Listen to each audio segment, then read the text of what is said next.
Welcome everybody to 52 Living Ideas. Tonight we continue our journey in reviewing the Analects by Confucius. We're on book 6, chapters 7, 8, and 9. Can I ask Penny, would you mind reading your version of the Analects, and anybody else that would like to share their translation? Go ahead and type exclamation point in the chat and feel free to read your translation. All right. And which verses again? It's 7, 8, and 9. Let me double. Yeah, that's correct. Let me see how that lines up with Jason's. Yeah, book 6. Yeah, it's book 6. Start from the master said, wait. Yeah. So it's chapter 6 for, I believe for you, Penny. The master, chapter 6, verse 7. The master said, such was we that for 3 months there would be nothing in his mind contrary to perfect virtue. The others may attain to this on some days or in some months, but nothing more. Verse 8. Chi Kang asked about Qing Yu whether he was fit to be employed as an officer of government. The master said, Yu is a man of decision. What difficulty would he find in being an officer of government? Kang asked, is Su fit to be employed as an officer of government? And was answered, Su is a man of intelligence. What difficulty would he find in being an officer of government? And to the same question about Chiyu, the master gave the same reply, saying, Chiyu is a man of various ability. Chapter 9. The chief of the Qi family sent to have Min Shu Jian to be governor of Pi. Min Shu Jian said, decline the offer for me politely. If anyone come again to me with a second invitation, I shall be obliged to go and live on the banks of the Wan. What translation is that? This is the James Legge. Okay. Let me see if who else has type exclamation point here. James followed by Will. You're muted, James. I'm armed with the Eno translation tonight. I was wondering, was anyone else planning on reading that? In that case, I would go ahead. Please, okay. Thank you. Okay, the master said, we would go 3 months without his heart ever departing from Ren. As for the others, their hearts merely come upon Ren from time to time. 6.8. Zhi Kangzi asked, cannot Zhang Yu be appointed to government position? The master said, Yu is resolute. What difficulty would he have in governance? Cannot Si be appointed to government position? The master said, Zi has understanding. What difficulty would he have in governance? Cannot Qin be appointed to government position? The master said, Qin is accomplished in arts. What difficulty would he have in governance? 6.9. The Ji family sent word appointing Min Jiquan as the steward of Bi. Min Jiquin Tian said, make a good excuse for me. If they send for me again, I will surely be found north of the river Wen. Thank you, James. Will. Okay, just a little note. Mine has this 7 is actually 6 in mine because I think Right. The first 2 are combined. the first two chapters of book 6 are one in this translation. So this is, so here I'll go. The master said, Hui did not depart from humanity in his heart for 3 months. The others reached this state for days or for a month. The next is, Ji Kangza asked, can Zhong Yo be employed for governing? The master replied, Yo is resolute. What difficulty does he have in governing? Ji Kangza asked, can Si be employed for governing? The master replied, Si is perceptive. What difficulty does he have in governing? Ji Kangza asked, can Chiu be employed for governing? The master replied, Chiu is gifted. What difficulty does he have in governing?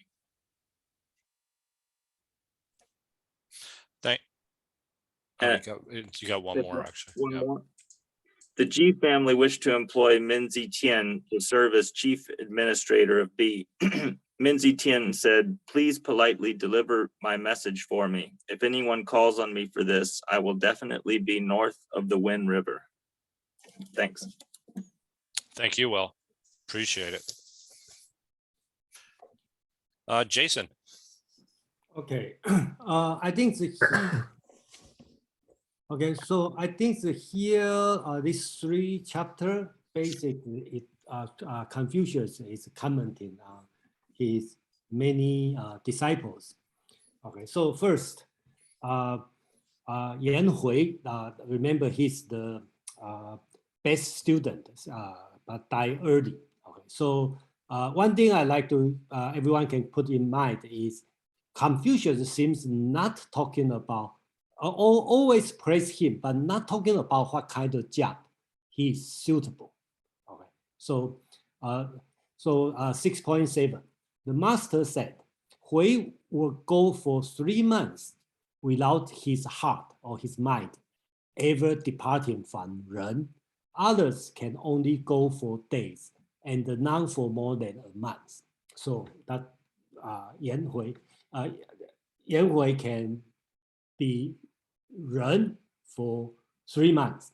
If you remember in the book 5, book 0.8, chapter 8, Confucius keep talking about, I think it's Meng Wubo, okay, Meng family, ask Confucius, right, your student who can do what? And the Confucius, none of them are Ren, right? So the Ren is very difficult to reach. They can do many jobs, but they cannot be called Ren. And here, Yan Hui seems like Confucius never recommend what kind of job he can do, but he is the best on Ren. He never depart his mind away from Ren for over 3 months. Okay, so that's the thing. And the 6.8, you will see how Confucius responds to different disciples. So the Ji family, Ji Kangzi asked, was Zhongyu, who is Zilu, okay, capable of serving in the government? Zilu is the one Confucius said, you know, the time is bad, I'm going overseas, and Zilu is the bravery guy, and he want to travel with Confucius. Okay, so the master said, that's the name of Zilu, is decisive or resolute. Okay, what difficulty will he have in serving in the government? Then Ji Kangzi asked again, was Si is a Zigong who is good in the book of Old. Okay. Was Si capable of serving in the government? The master said, Si is knowledgeable. What difficulty will he have in serving in the government? He asked again, the Ji Kangzi asked again, was Qiu, Ran Qiu is last week we talked about when Confucius give money to Gong Xihua's mother when he go to a foreign country, right?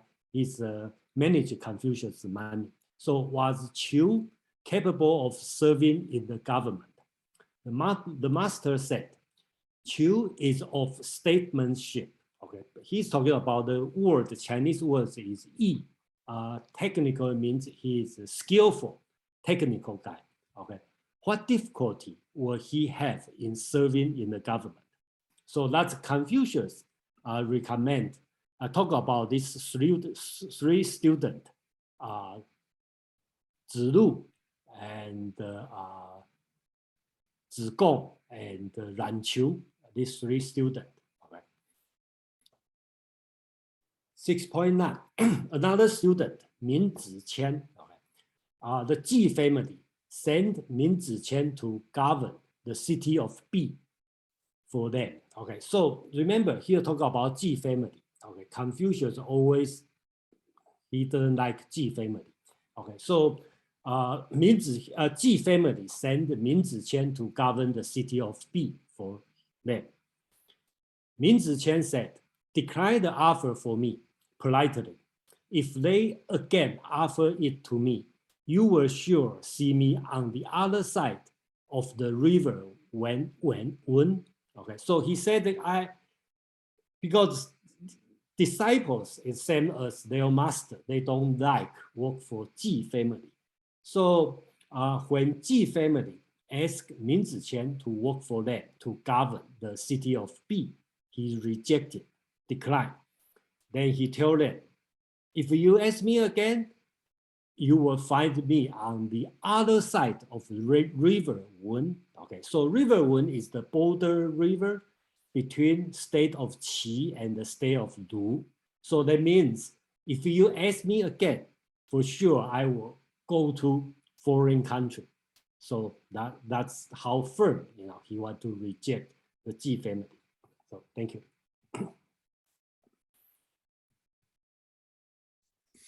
So I have a couple questions for you, but I'll let Aman go ahead and offer his take on these three verses. Thank you. What I like about the Analects, and it's probably from years of reading comic books as a child, I love the non-linear storytelling that happens within the Analects. And you get hints of sort of time and place, even if you're never told conclusively where something or when something occurs. These three passages all feel to me to be right at the end of Confucius' life.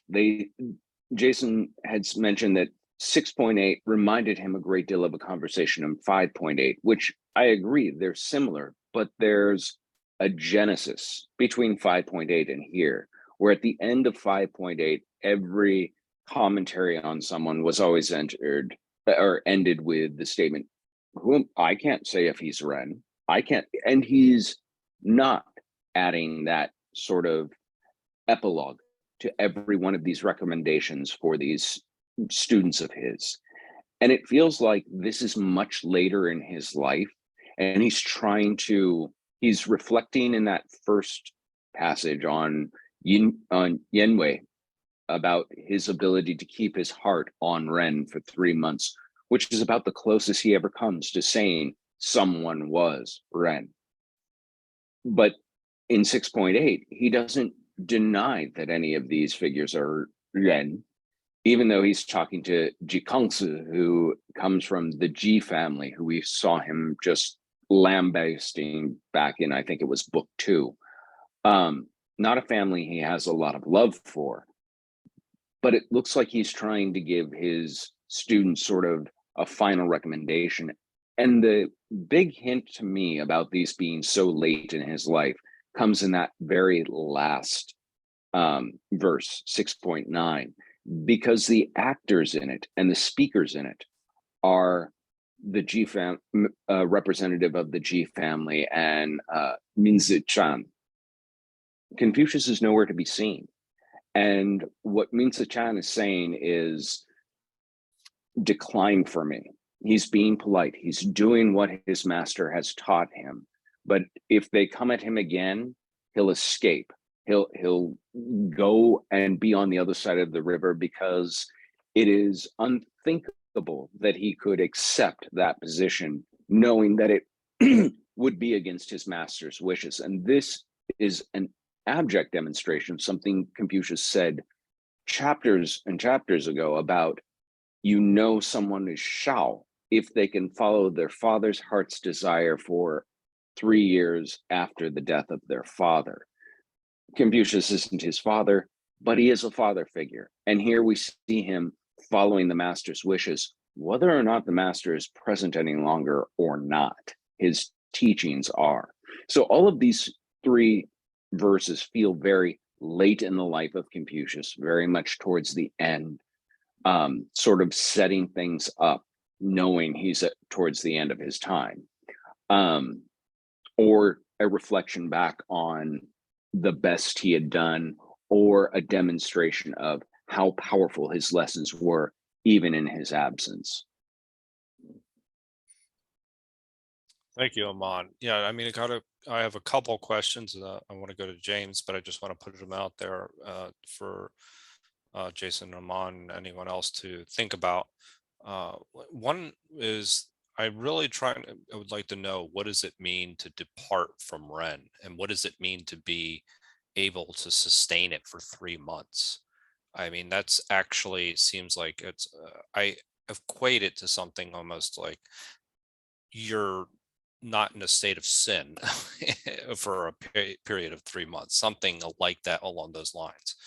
And that's one idea. I mean, but if you could just think about that, because I think this, obviously we've discussed Ren in great deal here, but this is the first time that I'm seeing somebody that's able to sustain it and not fall out of favor for 3 months or for months at a time.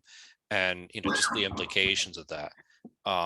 Also have some questions about the what it meant to work for the G family, and how that actually, how Confucius Academy was actually seen by the G. Forgive me if somebody could correct my pronunciation whenever you get a moment. You were right the first time. It's G. G family. Thank you. But I do want to come back to both of those as a theme, but I want to come to James first here, who's been waiting patiently. Thank you, Joseph. I had that. I'm sorry. I thought you were on mute. And I have a similar question. I like your questions, Joseph. It was about maybe I missed it. Maybe I was paying attention to something else. What was the First one? actual, what is the reason that people, or he,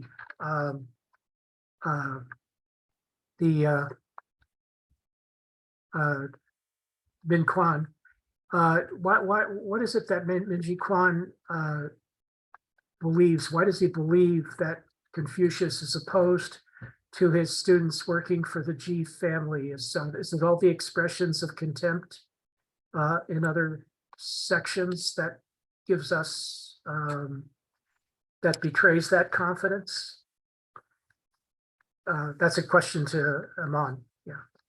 And I have another way of putting your question, Joseph. Why is it so important to sustain Ren? And especially that's a question for Jason. And then the other question is, what was it like to work for the G family? In other words, was it bad? Was it good to work for the G family? Was it bad to work for the G family, despite the fact that perhaps they were disrespected by Confucius? So that's a really complicated set of questions now. Yeah, thank you. Well, it's even more complicated by my understanding is that the G family also supported intellectuals. So that was kind of interesting in its own right, and a little bit of research that I was doing, that why was there such a, was it a clash of belief systems I guess that would have caused them to, not necessarily to not not want to work for the G family, essentially. So we can go with Mon, Jason, and Quan, and I'm excited to hear all these answers because I think that this is going to be Well, really I'm not interesting. going to give you an answer to your question, Joe, because the honest answer is I don't know what it looks like to sustain Ren in your heart for 3 months at a time. But it did remind me of something I heard recently about the directive from Jesus to love thy neighbor as yourself. And somebody said, if it was easy to do, you wouldn't have to make it a directive. People would have just done it. It's because you don't want to do it, and because it's difficult, and because you'll probably fall down at the job many times and get back up, that it had to be decreed that this is what you shall do. I think Ren holds a similar place where it's something that Confucius is imploring his students to develop because it's not in their nature to just kind of have it naturally. Right. But it is something that you can be pretty good, but you're going to slip up. And most people are going to do that because they're not always going to be perfectly loving to thy neighbor. And actually, love thy neighbor and Ren, etymologically, they probably hold a lot of ideas very much in common between the two of them. As far as the G family goes, I think this is a wealthy patron family that they were hungry for intellectuals to come into their kingdom and set up shop and teach their children, but not with any, I'm trying to think. We think of a competition of ideas as sort of a crucible for distilling out something better. We see that idea, but that's very post-Hegelian sort of thesis, antithesis, synthesis thinking that comes in the Western format. Confucius believed he had a absolute handle on truth, and bringing in other competing ideas, it wasn't that they were going to necessarily be more true or better or generate something else. If anything, they would just be seen as distracting from what he was teaching. And the way the G family would bring these intellectuals in wasn't by their own virtue, it was by enriching them, just heaping them with sort of reward, which was the hallmark of the sheep man, the small man, the Philistine sort of intellectual. Somebody who would just sell it and give it away without having any real devotion to their ideas or thoughts. I think that was part of his distaste for the family. But in that chapter just before 6.9 and 6.8, he's kind of giving over recommendations for his students. And that could be that there was a change in sort of his hard line against this sort of self-enrichment culture that seemed to exist amongst intellectuals. And he just wanted to leave his students the chance to do something good, even if it was going to be doing something good in a land that he saw as doomed for failure. Thank you, Amon. One real quick point about 6.8, something that I read, that those who take responsibility for political affairs are great officials. Those who conduct political affairs are the she officials. Do you know what that actually means by any chance? SHI. I'm sure it refers to the literati class, the Okay. educated, literate, scholarly class. Okay, thank you. Thank you for that clarification. Jason. Yeah, okay, so we have the two questions here. One is apart from Ren, okay, so just like Amang, I don't know, because I probably apart from Ren for a long time already, so. I was thinking either one of you had actually have been No, in a okay, state of rent for the past 3 months. I mean, just at least helping us with the Analects. I mean, yeah, that's and what I'm going to do. You know, just becoming a grandfather at the same time. I mean, it's yeah, because remember, Confucius keep talking about Ren 100 times in the, but he never had a clear definition.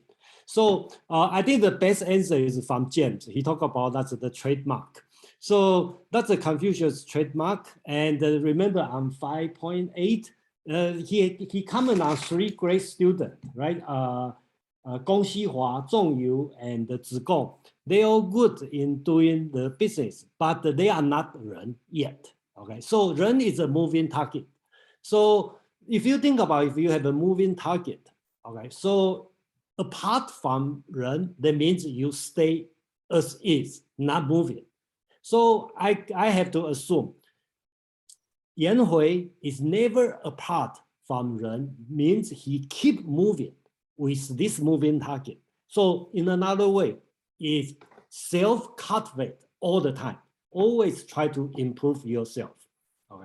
So I believe that's the idea of not away from Ren. If you stop, say, I'm good, I'm fine here, I'm doing my job, then you are away from Ren because you are not improving yourself. So that's the best I can explain. What do you mean away from Ren? Okay, without knowing exactly what's the meaning of Ren. Okay, I believe Ren is self-improving for in whatever sense. Okay, but if you away from Ren, that means you stop, you stay here. Okay, so to be not away from Ren, you have to keep improving yourself. So that's my understanding of this one. And I think that's a challenging question. And another thing to say about Ji family, I think that's very important. If you go back to 5.8, Meng Wubo, okay, asked 3 students, are they Ren? Okay, that's Meng family. And this chapter is Ji family. I like to remind everyone, when you see Ji, okay, you remember Confucius doesn't like them. When you see Meng, okay, Confucius in general like that family, okay, because Confucius was the tutor of Meng family, okay, when Confucius gets first job.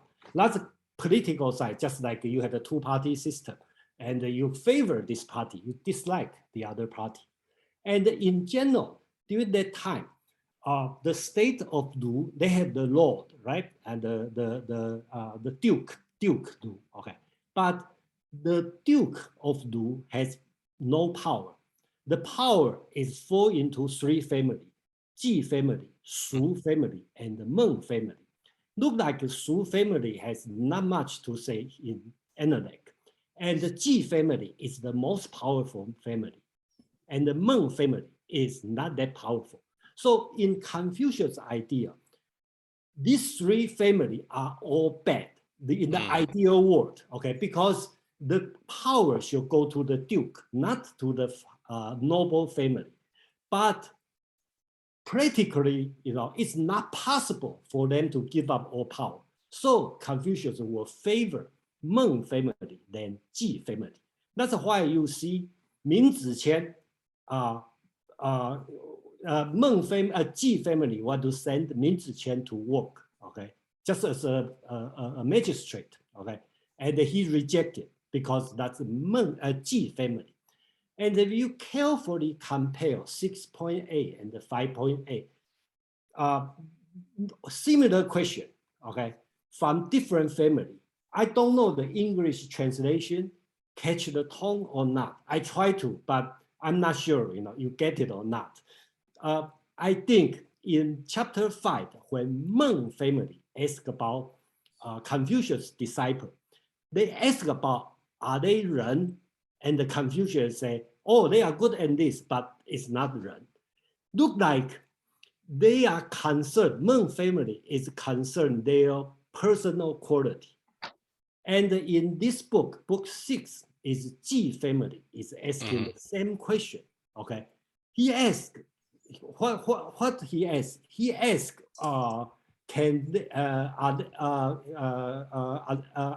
that uses the example. It's you are capable to serving for the government, right? Here's are they look like they are not going to work for Ji family. That's why he asked. Like for example, Joe is not going to work for Ji family.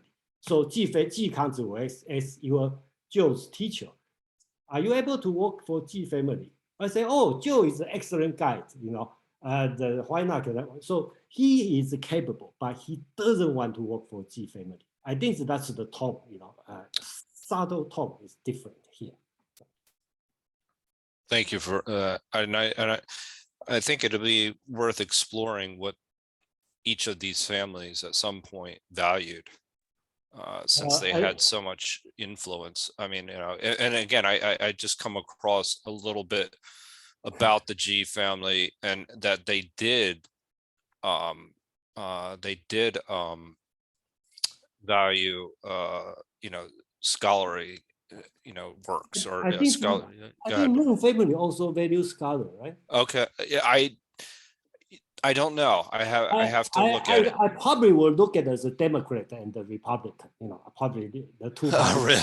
I believe probably I'm more by, I don't know, I less respect Confucius than other people. I kind of see the Confucius is a political figure in his hometown. So he favor Meng family for whatever reason, okay? Because it's obvious, right? Meng, he has two students, okay, in Meng family. And it's hard for you to favor another competing family. You will favor your student, you know. Yeah, no, and the fact that Confucius ideally would not favor any family That's is right. actually very interesting in its own right. But he's very practical. That's to me, it's respectable because he's not pure idealistic person. If an idealist person, no, you should go back to the Duke of Lu, but he knows it's not going to work. So he has to help the less evil family, I think. The least, yeah. Well, it's something to explore, and I think it'll be interesting as we try to gain more context of the times, and as to really understand what Confucius was,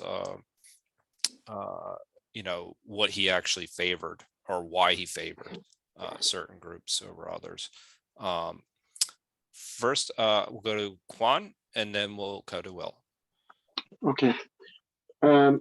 The G family is very important in the Analects because, as Jason said very rightly, they were the most powerful feudal lords in the Lu Principality.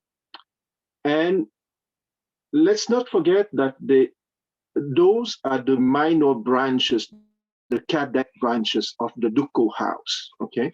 So Meng was the oldest branch, the Shu was the second branch, and the Qi was the youngest branch. And the Chinese character writing Qi precisely indicates that they were the younger branches of the house of the Dukes of Lu. By a coincidence, it's pronounced as the same character for the family name of the royal house of Zhao, okay? Because the family name of the royal house of Zhao is also Qi, but written with another Chinese character. And let's not forget that the Duke of Lu is a minor branch of the Zhao royal house. So the Meng, the Shu, and the Qi are remote branches of the Zhao royal house. So it was the only, and Confucius could not have escaped the Ji family nor his disciples, because for the Shu class at the time, the only way to get a job is to be employed by one of those great feudal families. Confucius himself, when he was young, worked for the Ji family as an accountant, as a supervisor for the cattle, as a supervisor for the construction of that family. So it's part of his political ambition than to try to bring some humanity and some, let's say, duty, some consciousness for the common good inside the Lu Principality, rather than those family acting only for their selfish interests. Okay, so in that sense, it was quite. Confucius can be seen as someone very conservative because his ambition is to restore the glory of the Zhou royal house, and the Dukes of Lu were a minor branch of the Zhou royal house, and the Meng Shu Qi family themselves were minor branches of the family of the Duke of Lu. Okay, so many principalities in China at the time were minor branches of the Zhou royal house, because when the Zhou royal house moved to the east in 770 BCE because they lost their land in the west, they divided the royal domain into different branches to their brothers, cousins, etc.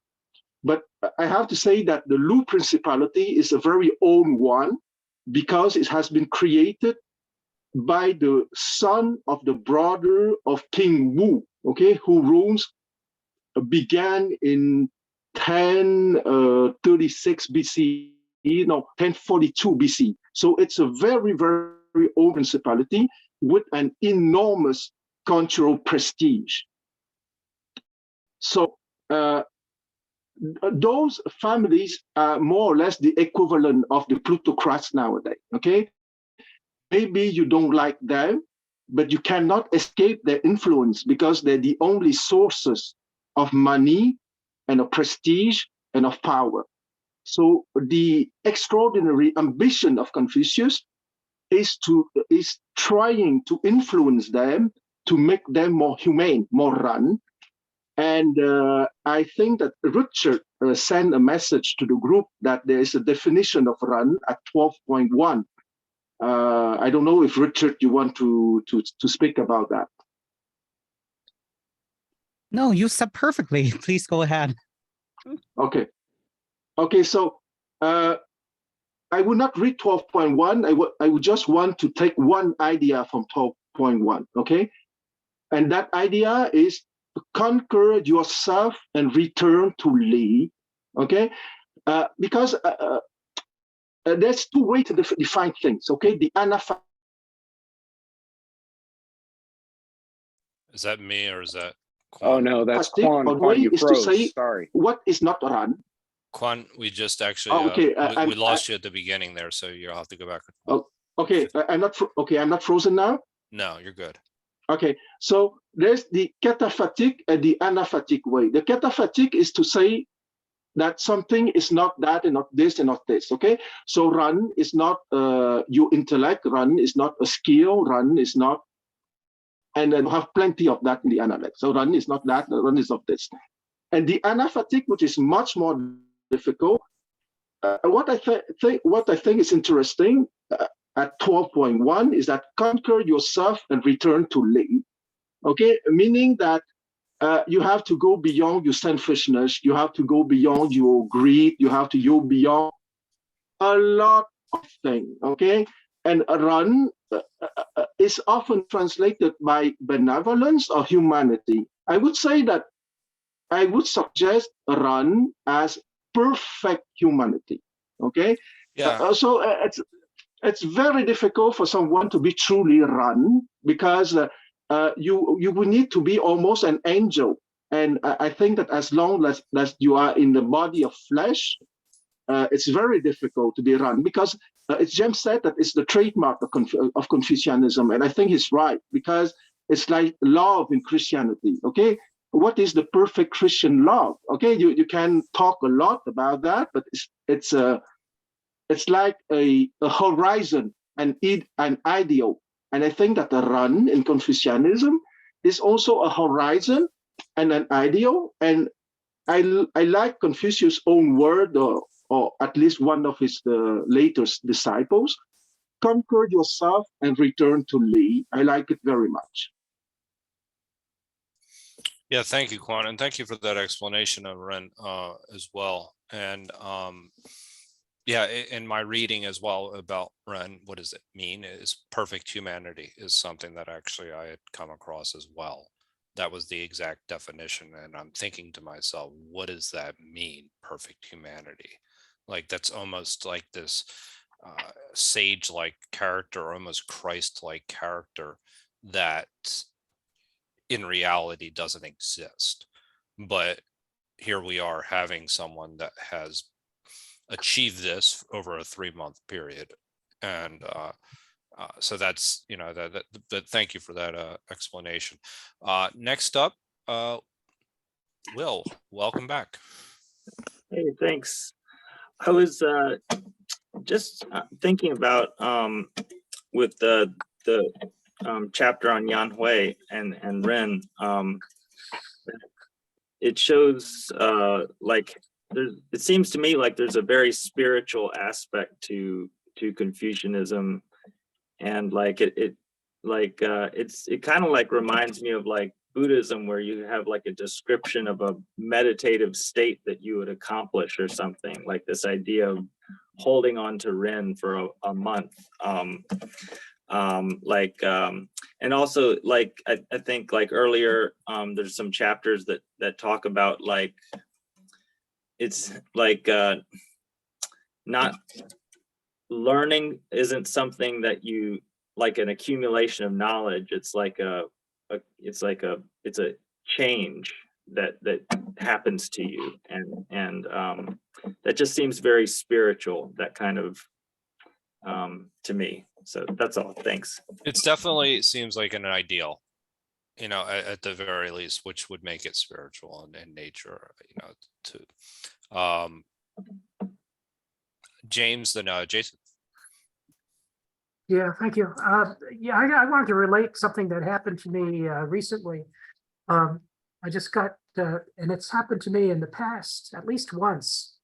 It has to do with if somebody kind of like disagrees with you, or is interested in disagreement, or even kind of a liar, and then you're trying to, you feel like correcting the person, but then you just get into you find out that the lie or the deception is just a trap. In other words, he wants you to interrupt him, because he will keep talking whenever you say, but what I meant was, or but you might want to consider this. So he will keep talking for minutes when he has interrupted you. And that's when I lose my something Ren. All right. So I think this is interesting because it kind of illuminates that the idea that you just coast along, you really get along with everyone, you enjoy communication, you enjoy all aspects of it, and then you find out that well, wait a second, there's some kind of like art of speaking that only deceivers have mastered, and you don't, you didn't have a clue. This is only the first guy that did it to me was years ago, and he was a lawyer. But you don't quite exactly know what it is that they are empaths, and they are watching your face to find out when you're going to speak so that they can interrupt you. But on the other hand, when you sort of like lose your intention never to interrupt, and let someone else moderate, that's when that reflects back on yourself. Mm-hmm. And also reflects back on you when you can't actually express yourself, when the moderator has to come in 5 minutes later and then stop the speaker and tell him, and then say, we're going to go on to the next topic. So it's interesting. It's interesting. Anyone can lose their Ren, maybe after 3 months, maybe maybe because of spending so much time without having to listen to other people, just maybe some people are lucky, and if they don't seem to lose their Ren that often. It's a very interesting topic that we've been discussing. I like it. It is very interesting. I mean, it's we've talked about it, both at the Asian Philosophies group and as well as here. And but getting into the practicality of it, and again, this is the first time that I've ever seen anybody being able, where it's written that somebody is sustaining it for a period of time. Again, I'm not as well versed as many in this group, but it was kind of shocking and kind of jumped off the page to me. Yeah. So I would. I don't know. Oh, sorry. That's okay. We'll go to Jason, Amand, and you'll be next one. Is that Yes. okay? Okay. Cool. Perfect. Thanks. Yeah, I just because we talk about Ren, I just suggest I would suggest don't define Ren, because even 12.1 is probably considered the best definition, because that's Confucius ask his best student. And they have the least smart student, like Fan Ci, also ask Ren. And the Confucius gives a different answer. So as long as I can remember, they have the Fan Ci, they have the Zhong Gong, they have the Sima Niu, they have the Zi Zhang. Almost every student asks about Ren, and the Confucius gives a totally different answer. So my suggestion is, let's talk about this and forget about this, because later on you are going to encounter many definitions of Ren. So if you stick with that, you probably have a problem with that. So just a suggestion. No. So I think that that's a very good suggestion. Otherwise, we can get caught in terms, and that can be problematic as far as progress. However, it would be nice if we all come up with our own definition of Ren by the time this is all over, and then maybe we can run it by all the Confucianists and see if they accept our, and we can start our own religion. No, Jason, you will get the credit. I will make sure that. So, Mon. For the love of God, please don't let a Taoist coin the Confucian concept of Ren as accepted by all Confucius the world over. Other Taoists would roll in their grave. Did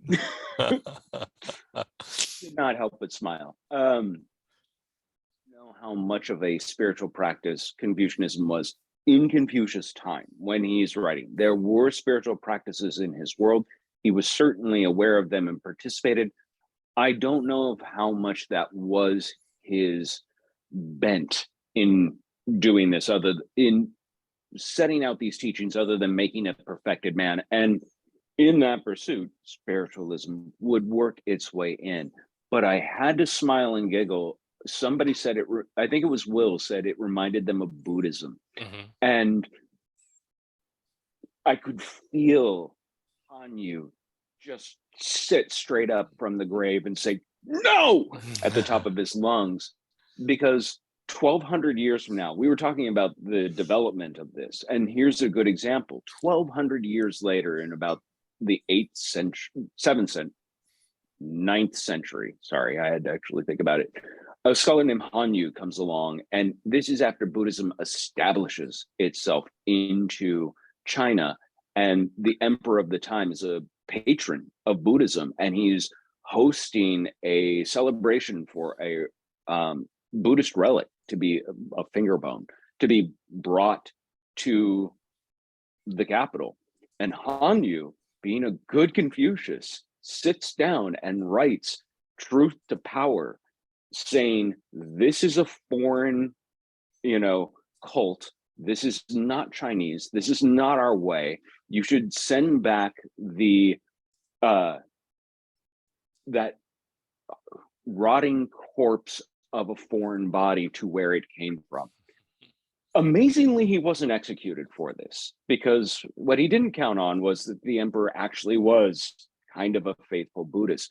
But Buddhists and Confucianists did not see instantly eye to eye and go, yes, we have a mutual shared respect and understanding. There was very severe animosity between the scholarly Confucius and the sort of monastic Buddhists.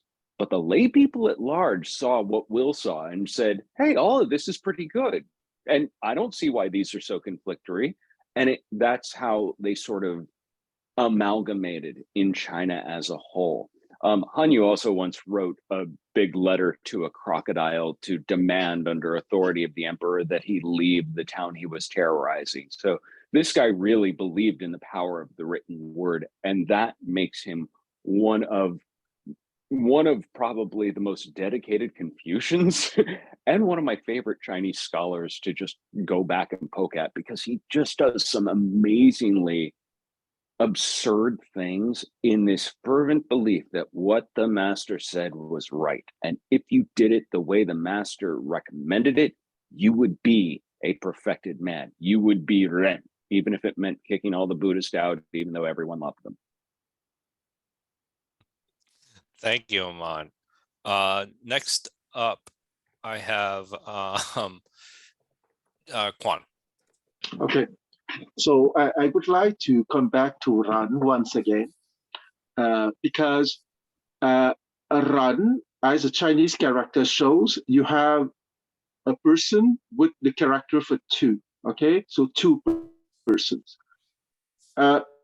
Ran, of course, can be seen as a faraway ideal or horizon, or Ran, as many young children and teenagers learn inside their own family.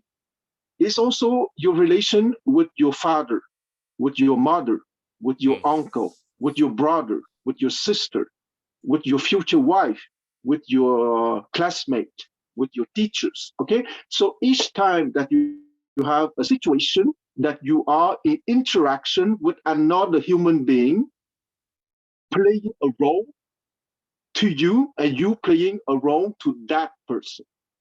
Okay, so Ran can be defined in a very social manner, and the perfect Confucian Ran person would be playing perfectly each of those roles, being the perfect son, the perfect nephew, the perfect student, the perfect classmate, and etc. Of course, it's impossible. Okay, so at the same time, but it can be lived in a very practical manner and not only as something theoretical. The other thing that I want to say about Ran, let's not forget that the control hero for Confucius was the founder of the Zhou royal house, meaning King Wan, who lived around 1100 BCE to 1150 BCE. No, I'm sorry. He was born in 1162 BCE and he died in 1050 BCE, according to tradition. Okay, so that guy was his cultural hero. And one of the son of that guy, the grandson of that guy, the Duke of Zhou, was also the number two cultural hero for Confucius, if you want. Okay, and those two were the perfect embodiment of a Ran for Confucius. And that brings me to the third answer for Ran. Chapter 7 of the Analects is the historical account of the historical Confucius. So if you read everything that is in chapter 7 of the Analect, you can have a practical instance of what is Ran. And chapter 10 of the Analects is an ideal representation of the supposedly perfect sage, but which is not the historical Confucius as was written in chapter 7. So it's another possible answer for Ran if you want to stick to the text. Book 7, the historical Confucius. Book 10, the ideal representation of what a Confucian sage should be. And we won't, in the interest of time, we won't keep going on this. But something that you said that really stuck out to me just there is this idea of Ren as a role ethic is, the ideal son, the ideal father, the ideal whatever your role is, versus this individualistic kind of journey where you're, a sage on your own. Because that is one aspect of it. I hadn't really thought of it from more you're thinking about your role in society as a way of achieving Ren versus your own internal kind of individual authenticity or whatever that may be. But that I had not thought of that. So thank you. So with that, we went a little bit over, but I thought it was a good conversation. So these next 4 sections, I think, are fairly short. So that doesn't necessarily mean that we won't talk about them for a while. So we're going to cover chapters 10, 11, 12, and 13 of book 6. So Yeah, we can cover 4 chapters because it's much shorter. these are very short. Yeah, very short and all similar. Yeah, actually, we actually might be able to get through these pretty quickly. So Penny, would you mind doing the honors, and then James followed by Will? I liked having 3 translations if everybody's game. Yeah, that would be fine. Thank you. This is the James Leggy. Thank you to all our readers as well every week. Chapter 6, verse 10. Po Niu being ill, the master went to ask for him. He took hold of his hand through the window and said, "It is killing him. It is the appointment of heaven, alas, that such a man should have such a sickness, that such a man should have such a sickness." Chapter 11. The master said, "Admirable indeed was the virtue of we, with a single bamboo dish of rice, a single gourd dish or drink, and living in his mean narrow lane, while others could not have endured the distress, he did not allow his joy to be affected by it. Admirable indeed was the virtue of we." Chapter 12. Yen Chu said, "It is not that I do not delight in your doctrines, but my strength is insufficient." The master said, "Those whose strength is insufficient give away in the middle of the way, but now you limit yourself." Chapter 13. The master said to Su Sua, "Do you be a scholar after the style of the superior man and not after that of the mean man?" Thank you, Penny. Next up, James. Okay, 10. Biniu fell ill. The master called upon him, grasping Biniu's hand through the window. He said, "There is nothing for it. It is fated. Yet for such a man to have an illness, for such a man to have an illness." 11. The master said, "How worthy is we? A simple bowl of food and a dipper full of drink, living on a shabby lane. Others could not bear the cares, yet we is unchanging in his joy. How worthy is we?" 12. Ran Shu said, "It is not that I do not delight in your Tao, master. My strength is insufficient." The master said, "Those with insufficient strength fall by the path midway. You are simply drawing a line." Like that one. 6.13. The master addressed Zizha, saying, "Be a junjie, Ru. Don't be a small man, Ru." Thank you, James. Will. All right, 6:10. Bonio fell ill and the master went to visit him. Holding his hand through the window, the master said, "We shall lose him. It is fate that such a man should have such a disease. Such a man should have such a disease." 6:11. The master said, "What a man of worth was Hui, living in a narrow place with one bamboo basket of rice and one gourd of drink. People cannot endure the sight of his misfortune. However, Hui never altered his joy. What a man of worth was Hui." 6:12. Ran Chu said, "It is not that I delight in your way, but my strength is insufficient." The master said, "Those whose strength is insufficient collapse in the middle of the road, but now you limit yourself." And 6:13. The master said to Zixia, "You be a scholar modeled on the noble person, not a scholar modeled on the petty person." Thanks. Thank you, Will. Jason, go ahead. Feel free. Okay, so here we deal with another person called Bo Niu. Okay, so Ran Bo Niu, I think he's a relative of Ran Qiu. Okay, so Bo Niu was ill, and the master came to see him. He held his hand through the window and said, "He is dying. It is fated. How awful for such a virtuous man to have such an illness. How awful for such a virtuous man to have such an illness." Okay, so he repeats the sentence twice.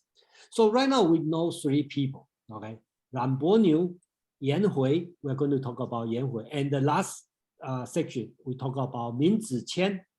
Okay, he rejected to work for as a govern the city of Bi. Min Ziqian is famous for his filial piety. He's xiao because he's, well, that's a stereotype. The stepmother treated him very bad, and he didn't complain because he said, "If I complain, then my father will kick out my stepmother, and my half brother was suffering, so I would rather myself suffering," this kind of thing. So he being viewed as the model of the filial piety, Min Ziqian. The reason I mention this is these three persons being in, I think in book 11, Confucius view as the top three virtuous person. Yan Hui, Min Ziqian, Ran Bo Niu, these three is the top three virtuous person. But unfortunately, Yan Hui died early. Ran Bo Niu also died early. You can see this one. Only Min Ziqian, I don't know how long he lived, but basically 2 out of 3 virtuous person died early. So that's fated. So according to this chapter.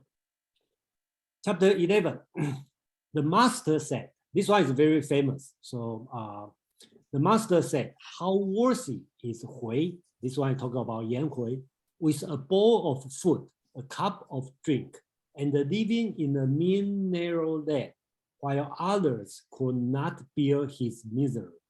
Hui never changed his joy of studying. How worthy is Hui?" He talked about twice. Okay, at the beginning he said, "How worthy is Hui?" At the end, "How worthy is Hui?" That's very unusual commentary from Confucius. So I will suggest you go back, I think it's in book 2, when Zigong very proud to tell Confucius, when a person was poor, he never flattered. When he was rich, he never boast or something. Okay, and Confucius say that's good, but that's not good enough. How about when you were poor, you still enjoy? Okay, he is implied this one.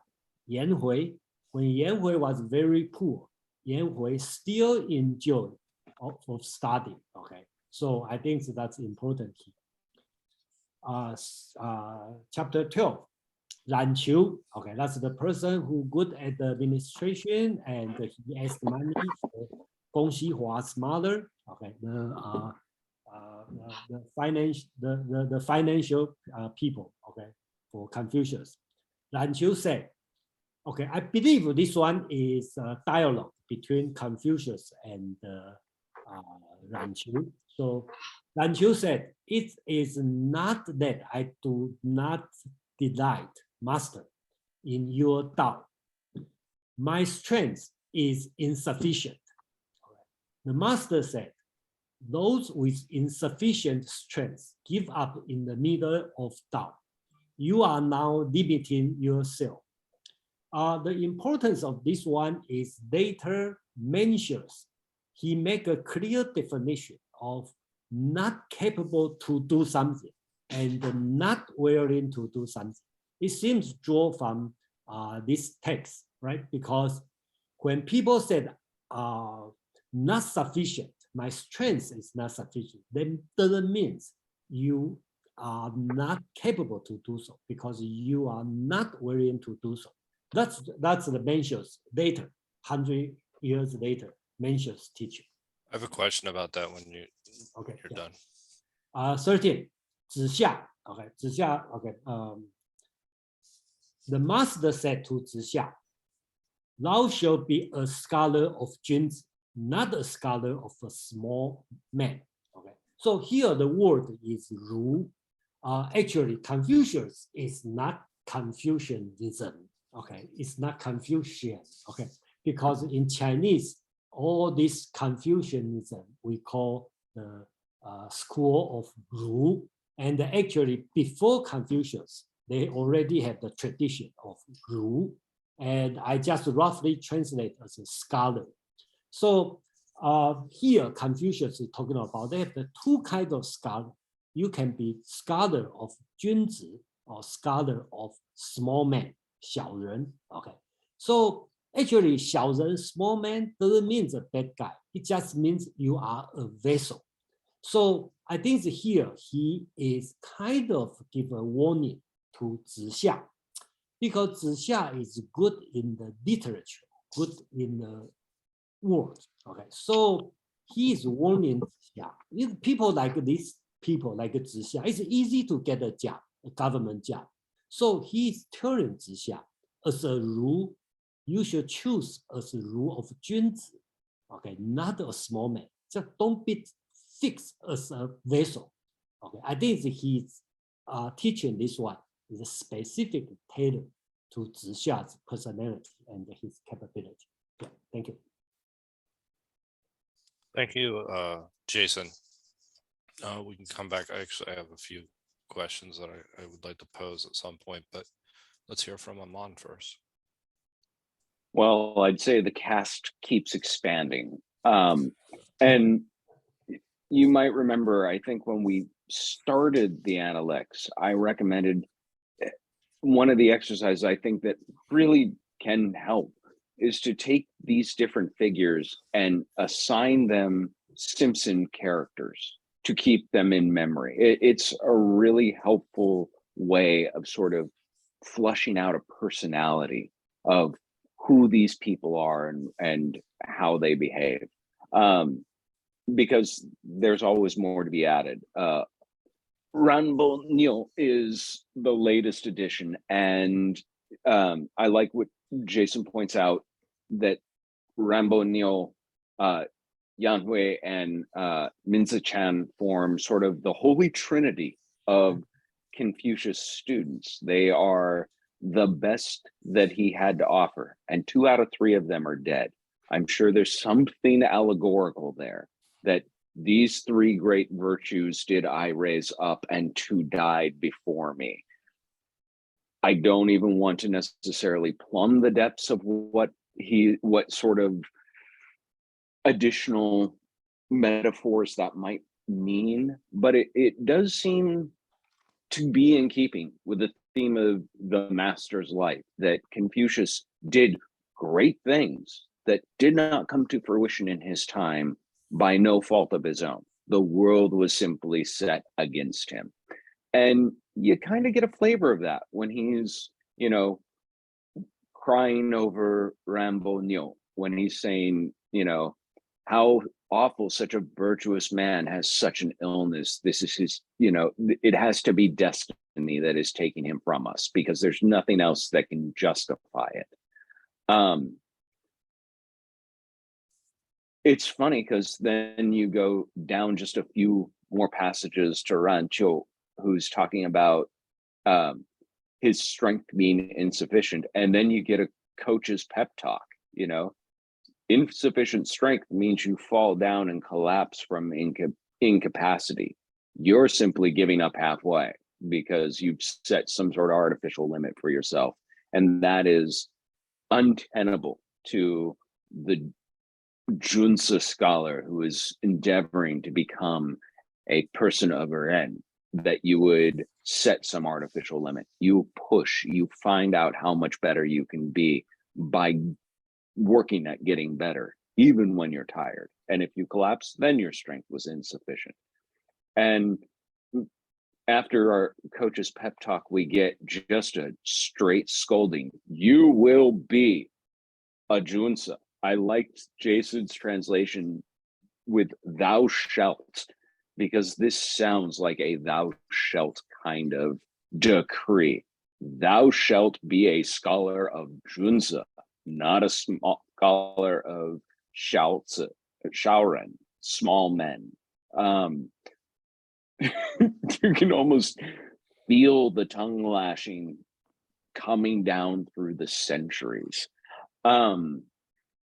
Yeah, I really enjoy things about the Analects, not so much necessarily the lessons they learn, but the very anecdotal way it takes you into a classroom and gives you sort of strategies, tactics, techniques for dealing with students of different personalities. In that Confucius was a great teacher, I cannot argue. Whether or not I ever agree with his lessons, his tactic for being able to communicate to a student what the student needed, when they needed it, are enshrined here in such a way that, you know, it probably embellishes what actually was. I could actually see him hitting him with a horsehair whip, just saying, be a Junsa, not a Shaoren, be a Junsa, you know, and they translated that into something much more flowery.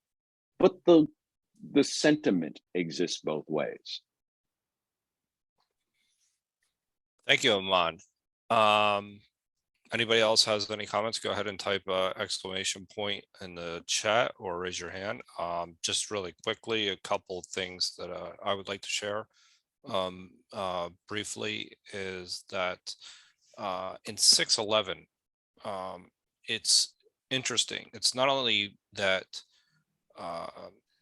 how Hue, if I'm saying the name incorrectly, just anybody feel free to unmute and correct me.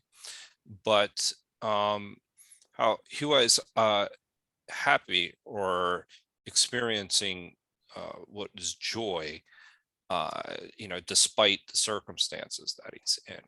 And it's almost as if Confucius's way, following Confucius, is a way of finding joy, regardless of the circumstances that you're actually in. So that this quest for knowledge is a way of you know, is being free, and regardless of your circumstances. That's something that I kind of have taken away from that particular chapter as well. And I also found something interesting, and this is what I wanted to come back to, Jason, is that this idea where defines what is not capable and what is not willing. That distinction, I would like to kind of dive into that a little bit more at some point, because I almost get this feeling, I get this, in a way, there's almost this Aristotelian approach to the world that some people were born to be slaves, so to speak. And that to me is, you know, I kind of reject that notion, have always. But it sounds very similar in nature. The last thing, you know, I would just like to talk about is what is it, the Ruse scholars at that particular moment in time, that they would study the way, is something that I had come across, and that they would all learn, essentially poetry, rights, music, institutions, and basically they were scholars to be modeled at that period of time. Is that correct? Am I understanding that correct? That they were almost like kind of the ideal types of scholars that, during that period. They were almost Renaissance men. So those are some of the things that I've taken away from these three in particular. The disease aspect of it was kind of interesting. I've also come across the idea that it may have been leprosy. That I don't know where that was coming from, but that in which case, if it were, that Confucius would not have been holding the hand of anyone. So that anyway, that's just I something. think that's a COVID. I think. It was, It's not a window, but you can touch. So it had to reemerge at some point, didn't it? But in any case, so with that, I apologize for the delays here. We'll go to James, Quan, followed by Kevin. Okay. Yeah, I just once again, I sort of like had to reflect on one of these, the number 12, where that it's like people with insufficient strength usually give up by the middle of the way, but you have to limit yourself. Or you only limit yourself, or you have to you're drawing a line yourself, and it's really profound, because a lot of the time we sort of like perceive ourselves as being beneath our aspirations, or an opportunity comes up, and we think, well, no, I don't want to try to aspire to be that. I'm just going to stay little me. And this is the idea of this probably idea of the Zhenji and the small man too. They probably go together a little bit. Are you going to be a Zhenji, or are you going to try to stay a small man in order to protect yourself, in order to not get into something over your head, so to speak. So I've had that situation come up in my life, and I think it was when I made that kind of choice, I think it was a mistake. And the way my career went was like ridiculous, because it was always a fairly good career. There was a nasty time, I guess, in the 1980s in Los Angeles, like a kind of a weak year in there. But what I noticed is that towards the end of the career, I was kind of like being revered. And so I realized, holy smokes, if I just like kept a better CV, if I'd kind of recorded more things that I did, people were always telling us back in the 1990s, I think, or 2000, I think it was the 2000s, but people are always saying, you always have to keep a small resume. If your resume is over 3 pages, they're going to throw it in the trash. Don't do that. So there was this kind of, wow, I can't say I did anything. I have to just be the small man. So I think the culture of the United States causes us to aim low and limit ourselves. Thanks. Yeah, no, thank you for sharing those. That's actually, I really appreciate it when we use some current day examples of how these ideas and concepts are applied. And it's a very complex one that and Jason, you can comment later about Mensch's, is how his definitions of these two terms, because I do find it to be, we've looked at this, we've even covered a book here called Flow that actually kind of looks at where your skill set is, and where your where your ideal state is, where you feel like you're actually functioning at your highest levels, and how it's aligned with your capabilities. But I always found that to be maybe limiting, maybe in a way. So anyway, I don't want to go too far, but I appreciate the examples. So we'll go with Quan, followed by Kevin. And Yeah, anybody else that wants to type extra. I would like to go back to your idea of the Renaissance man, or of role models of those Rue scholars. yeah, exactly. Because one of the roles of those people at the time precisely was to know very well, practically by heart, the classical text. Okay, a little bit like the Renaissance man in Europe knew their Platonic text perfectly, for example. So those Confucian scholars were the living embodiment for the Shu Qing, the book of poetry, the Shu Qing, the book of documents, and the Yi Qing, and also the Zhou Li, meaning the rituals of the royal house of Zhou. So they were truly not only role model in terms of behavior and of character, which is the most important, of course, but they were also living libraries and references for how to behave in ceremonies at the court and so on. We discussed last time that the school opened by Confucius was open to everyone, even the commoners. But let's not forget that the curriculum started as a school for young noble, having to learn the basics of their social role, if I may say so. And what was revolutionary, that Confucius opened that to everyone, and not only to the scion of the noble houses. The other, and Jason was perfectly right saying that 6.11 about Yan Hui is a famous one, because and it comes back often in Chinese family when the children are taught Confucianism. It's how to find joy in yourself outside the external circumstances.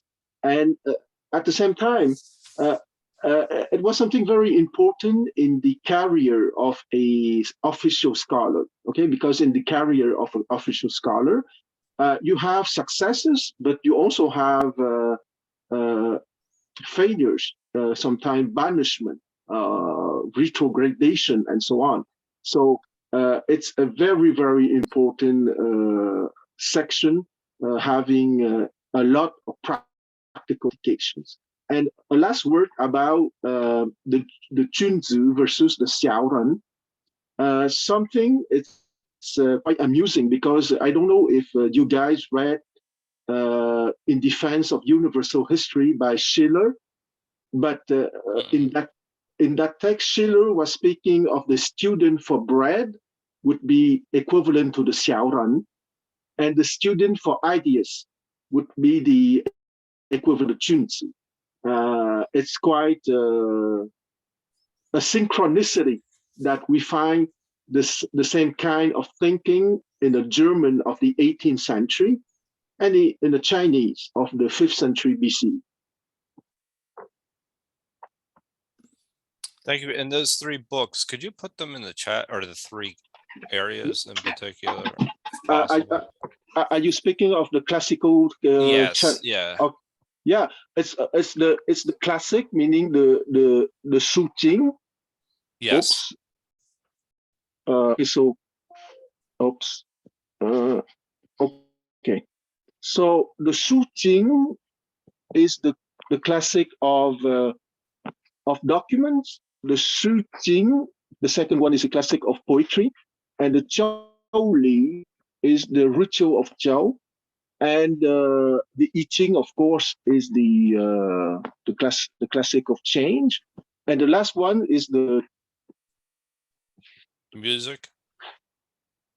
The classic on music is lost. I don't know if it's lost during Confucius' time, but it has been lost from the Song Dynasty, meaning the last 1,000 years. But maybe it was not lost at the time of Confucius, because he was speaking in certain passages of the classic of music in the Ana. And the fifth one that is not lost is the Chun Chu, Spring and Autumn, which is the historical chronicle of Principality of Lu.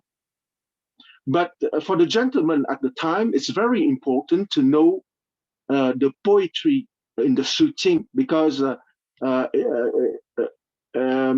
you would be considered a refined person if you know to quote exactly the appropriate poetry for each circumstances and so on. A little bit like a gentleman of the Italian Renaissance, for example, that would be capable to quote Virgilius, Horace, or Sophocles, etc. Okay, so it was a proof of puncture for that time. And there were more than 300 poetries, but Confucius decided to select 300 poetries that have been kept since that time in the Su Qing, the classic of poetry. 300 poems, sorry.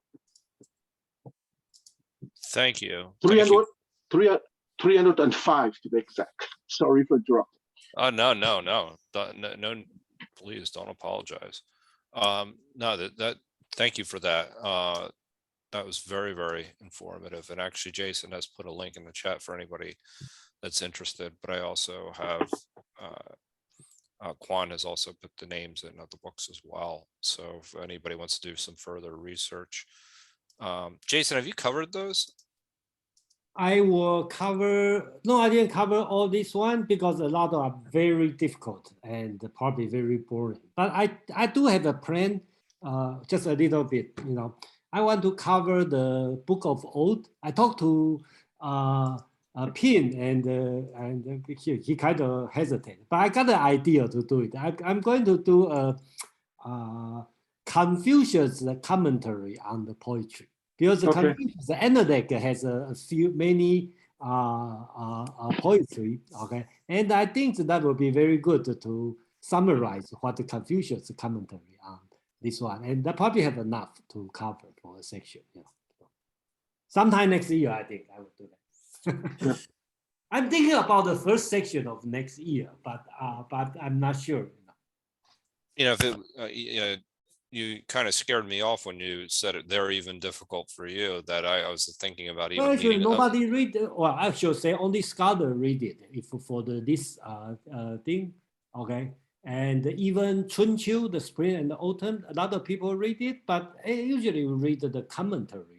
Right. The commentary, just like the Talmud, right? So you read the commentary of the commentary, and the commentary is more profound than the original text. So, so yeah, actually, I think I cover one on just one sentence or few sentences in one of that's right. When I talk about Han Dynasty, since the Dongzhong Su and they have the old text school and the new text school, I bring up the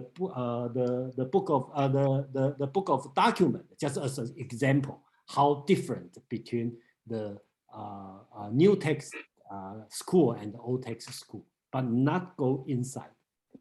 Yeah, it's difficult. I think it's difficult, and the major thing is boring. I think.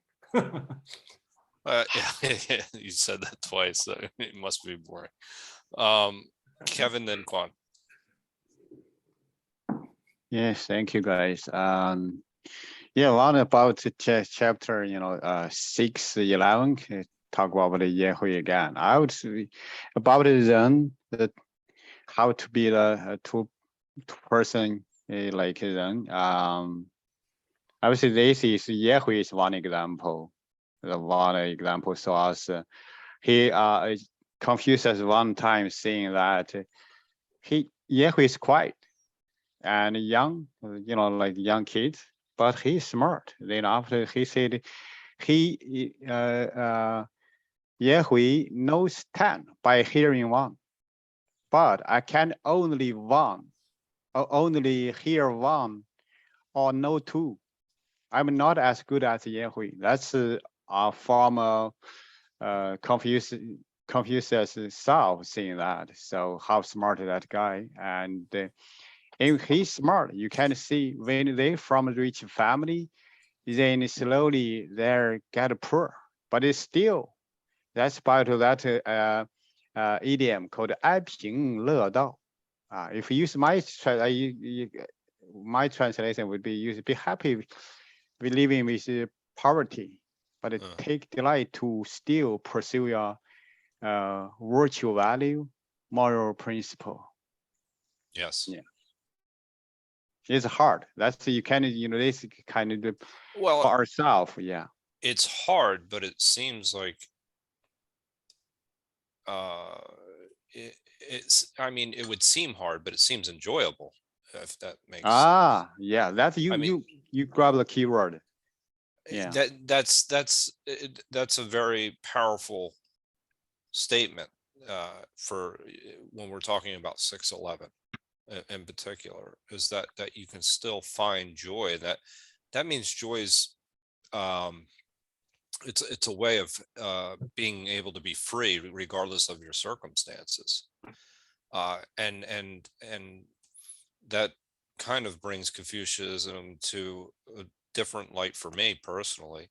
I could always appreciate the fact that he, we talked about this last week actually, how students would pay, if you could pay just even a little bit, whatever it would be, to be able to think, is that you would show some high degree of interest to learn, that he was going to educate you, but that this was some way a path to happiness. This is the first time I'm kind of coming across that, which is a kind of a different perspective I have on Confucianism. It's not only a way of a virtuous way of living, but this is also kind of a way of being happy as well. Yeah, I would add, we normally get either from poor to rich, right? It's okay, I can, work hard and then get rich. It's hard, you get from rich to poor, you still keep what you're looking for, your soul keep calm, then pursue your dream. And I would end with Jason's word. Jason put in Confucius view, we all small man because we pursue those material value. Thank you. Thank you. Jason, you unmuted. You want to say something? I just say, I say we all. I mean, except the people in this group are not. Because we are, unless your specialty is Confucius, study ancient Chinese text. If that's not your specialty, then you are not small man, because you abandon your as a vessel. You come here to try to become a Junzi. So very hard to be like Yahui, like that. That's comparison, right? No, I don't want to die early, so sorry. Yeah, right. Okay. Quan. Yes, my question is for Jason. About the classic, did you consider studying parts of the Shu Jing? I think that it could be very interesting because it's history. I again, like I say, I'm not a Chinese classic scholar, so I just have the general interest on many things. So I didn't study the book of document. If you have some specialty on that, or you are willing, then let's talk. We can bring up. Yes. Okay, just send a message. I'm going to send my email to you. Just have a private contact. Let's work together. You probably that's cool. That's cool. I don't dare to call myself a specialist, but I would say I am an enthusiastic amateur. Okay, I think we can do something together. Learning and sharing together, right? Let's put it that way.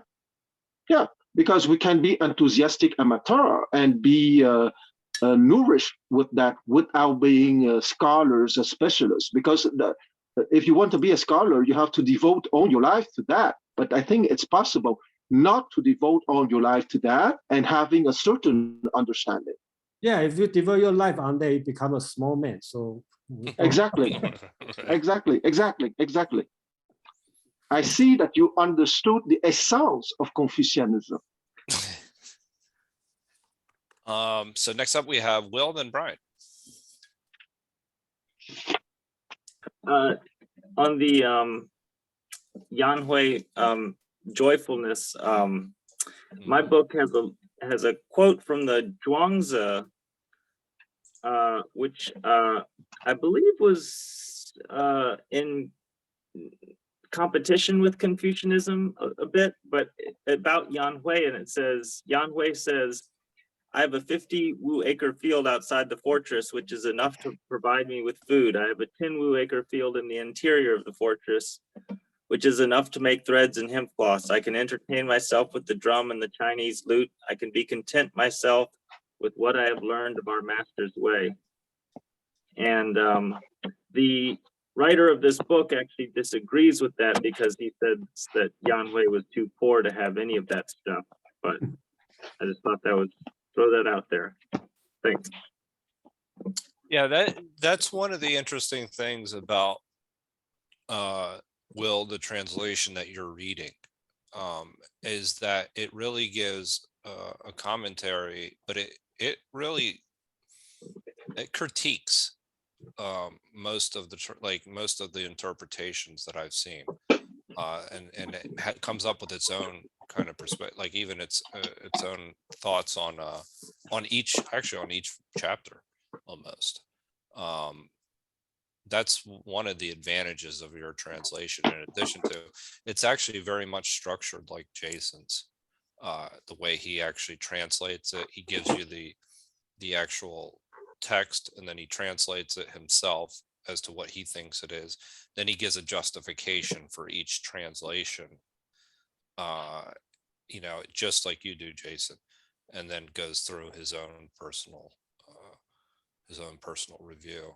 It's a textbook.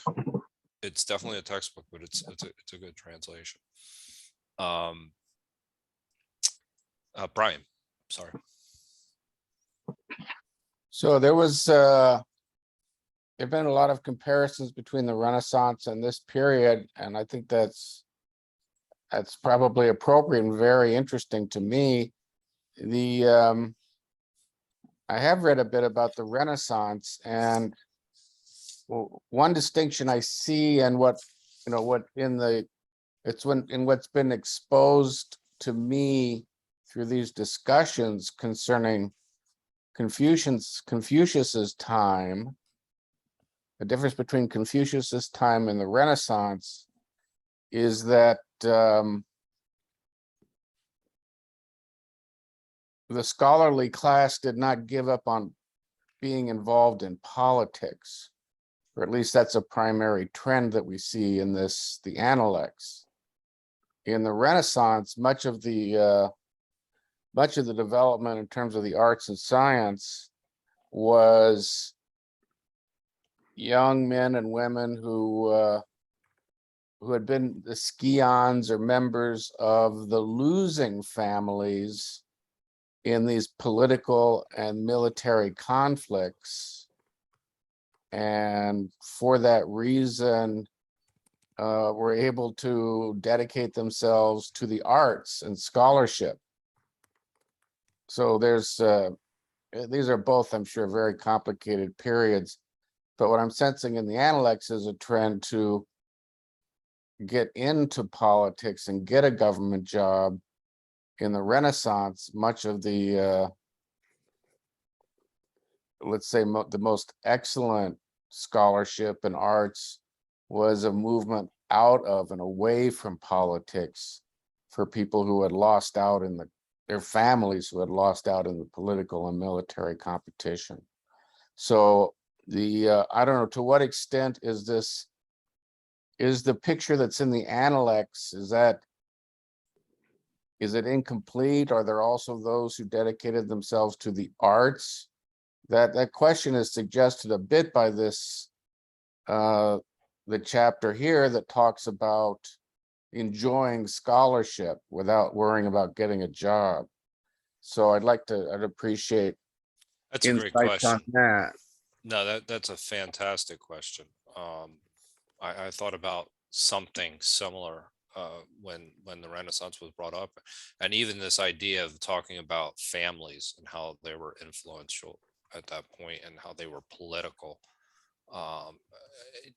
Jason, actually, go ahead. And, I have Yeah, my own I questions just like about to this. I just like to mention, I'm not sure it's proper to compare Confucius analog with Renaissance. I think I just cannot see they are anything to compare. Okay, because Confucius is writing as a react. If you have to compare, I will compare with Plato and Socrates. Okay, so that would be more proper. I think that he more like a Plato because Confucius and Plato are both political figure. Okay, so I think Confucius responds to the time he sees. If you remember, we talk about the state of Du. Okay, the Duke of Du already lost his power to the feudal lord. Okay, 3 families. That's the thing happened. Confucius doesn't like it. And the story we read before, something like, I forget which state, the son kind of like a revolt against the father, right? And the stake of Du, just like Quan talked about, stake of Du was the founder was the Duke Zhou, the first son, and they are very close tied to the Zhou, the emperor. But they are not like, all these kind of ritual, father relative ritual are lost. Confucius kind of rise up to talk about this kind of change, the political change.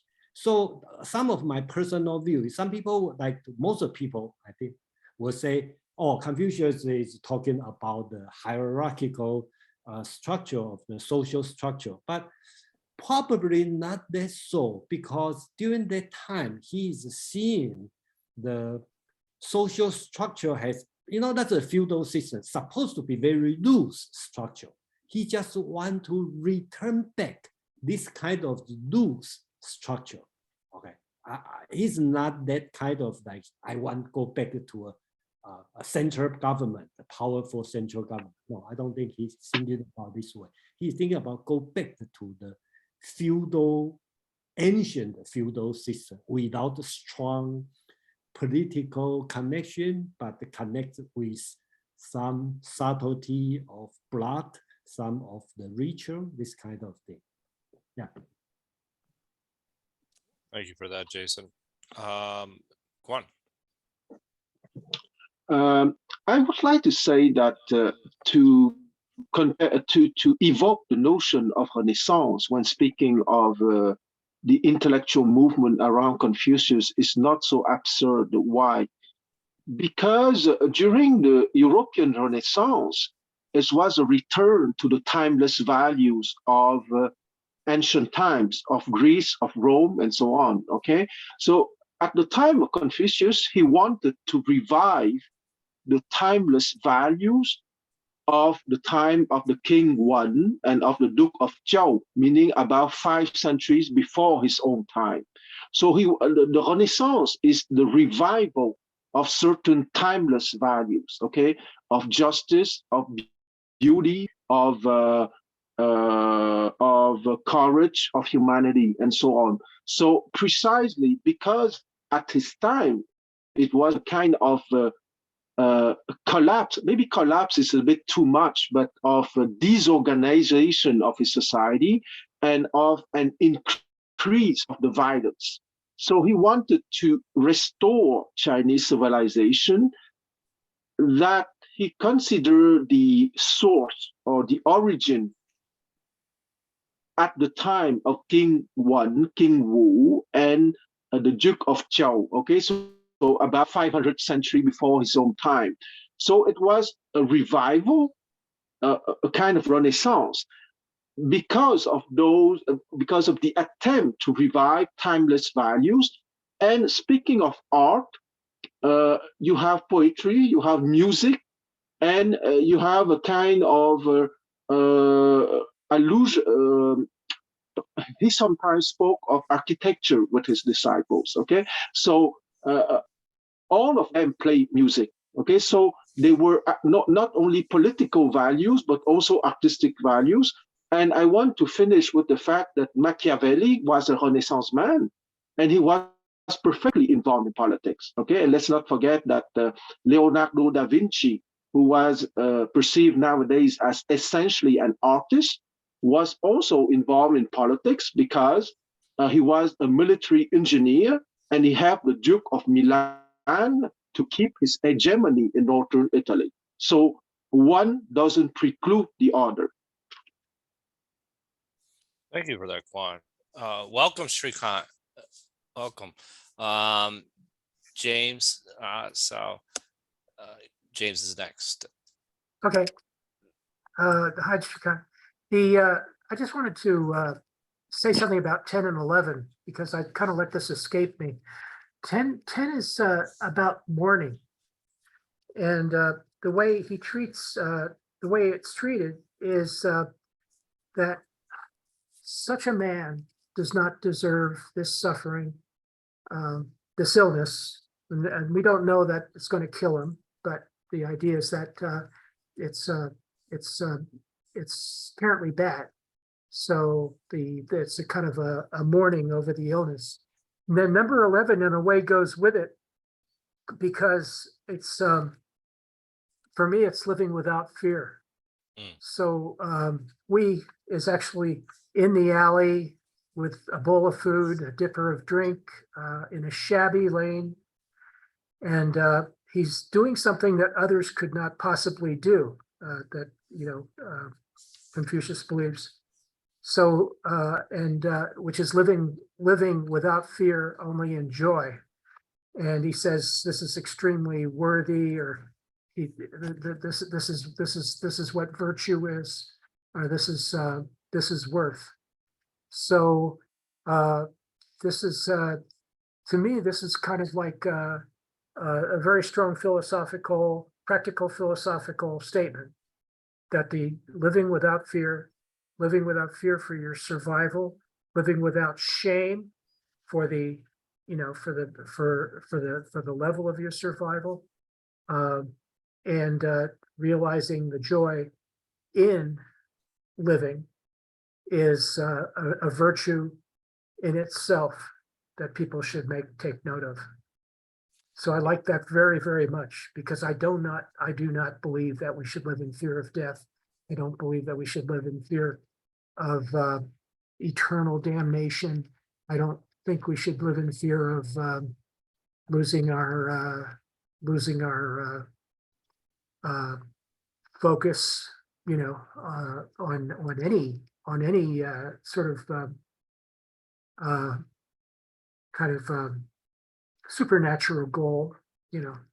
It's really how we treat our life as it is that denotes our virtue, and the virtue comes from humanity in every shape and form, not just in a single class or level of humanity. Thank you. No, I agree with you. This is a profound point, because for all of the critiques of the external and the rituals that people are not following, all the external analysis that Confucius does, this is one of those things that talks about almost this internal freedom that exists by following Confucianism, which is very, very different than what we've been reading kind of this entire time, in my opinion, is that pursuing virtue provides you with a degree of tranquility that you would not otherwise be able to, that allows you to thrive under any circumstances. So I think it's kind of deviates from what we've read in previous chapters, because there's so much of a criticism of how people, families are doing what, and who's not doing the right thing, who's not honoring their parents, who's not following, this with family, their familiar, fulfilling their family role. So I think that this does this particular 611 did stick out for me. There was one other thing. Oh, Jason, I was going to ask you really quickly, just maybe before we leave, is maybe I just a brief overview of what Mencius meant by not capable versus not willing. Okay, so I think that's probably I'm not sure, does all the ancient people separate willing and capable? I'm not sure, but I think the Chinese probably mentions the first one. I don't know, but it's famous, at least the most quoted, is his example is very simple. If you can ask you to carry a mountain and cross over an ocean, you say, I can't, okay? That means you are not capable to do it.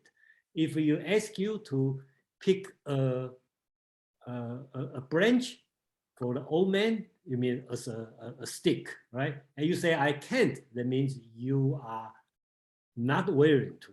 I think it's related to Chinese language, because when Chinese language, when you say no, you say 不能, okay? You say, okay, so I think it's related to Chinese language. That's why mention this one. They have the two meaning. One is you are not willing to. One is you are not capable to. And the reason Mencius talk about this one is, well, that's a long story. He visited the Duke and asked Duke to do, to do the something for the people, and they say, oh, I cannot do it.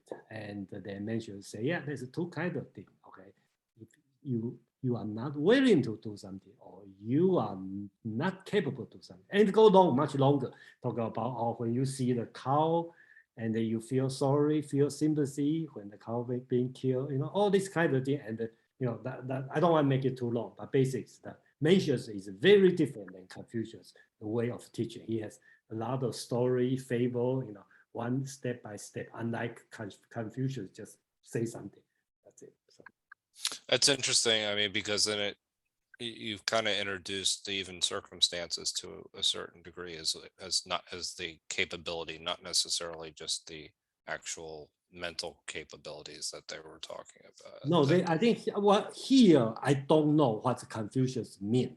When he said you stop in the middle, you limit yourself, right? Right. So he limit you. So I don't know what Confucius meant on this one, because here, okay, if you understand that this student is Ran Qiu, okay, Confucius has praised him, okay, say he's been able to become a minister to manage, I think the southern chariot city, okay, big city. He can be the manager for that one. So he's a capable guy, right?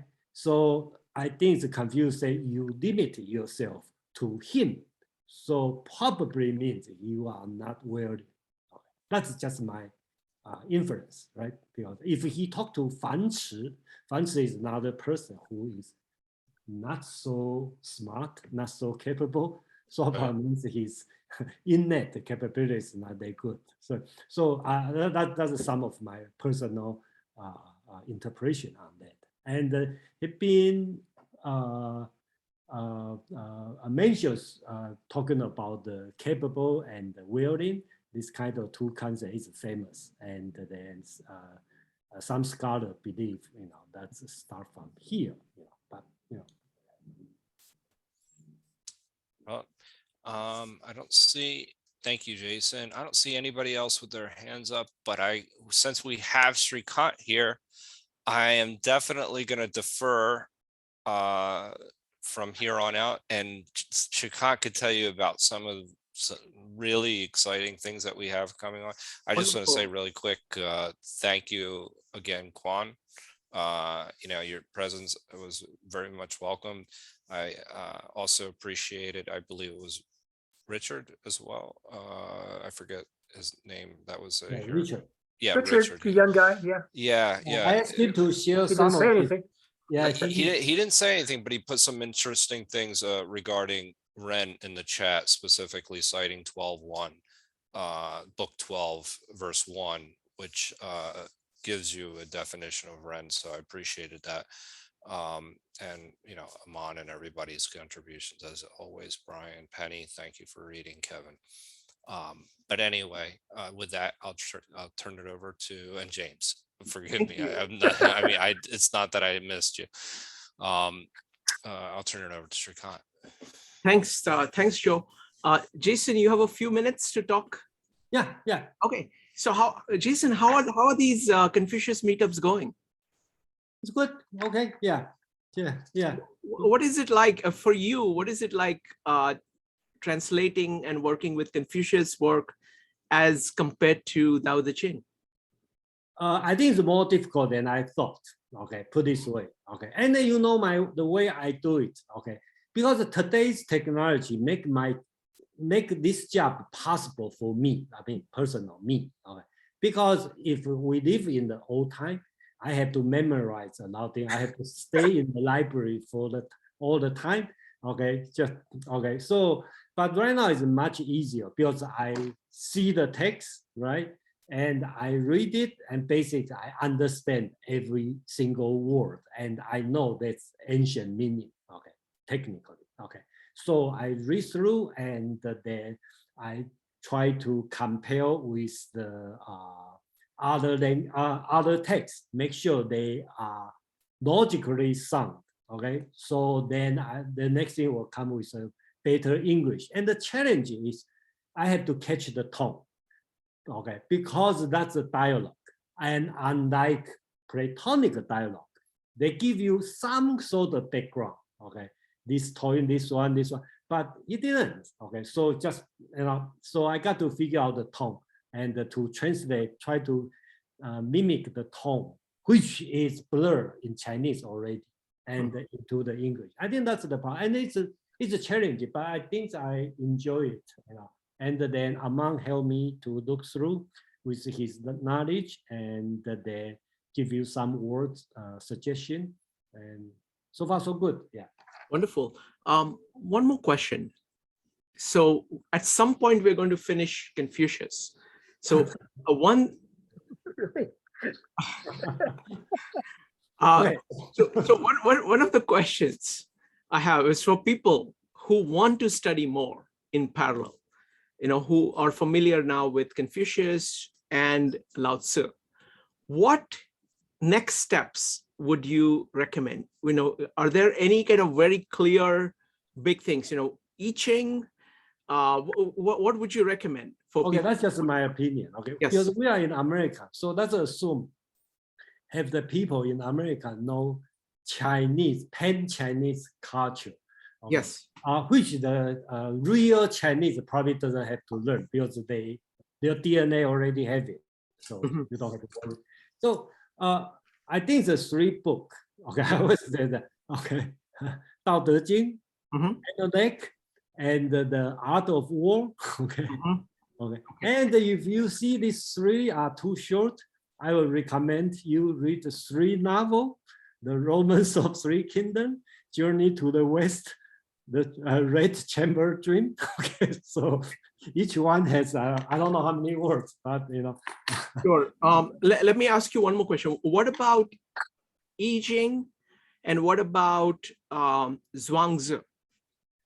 I think the Zhuangzi and the Mencius are good to read, and the I Ching probably, that's just my opinion, probably not to read from the beginning to end. And people may have a different opinion, and Quan probably have a different. I believe Pin probably have a different opinion. I know Pin like I Ching a lot.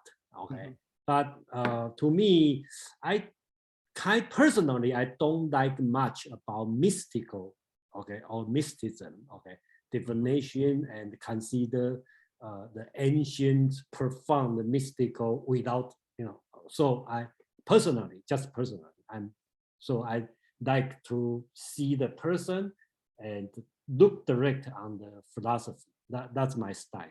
So I will say, if you feel you want to read story by story, I highly recommend the Zhuangzi, because I always call it the Chinese Zarathustra. Okay, Nice. but you should call Nietzsche's work as German Zhuangzi. Okay. Yeah. Okay. Last point. This is really outre, something out there.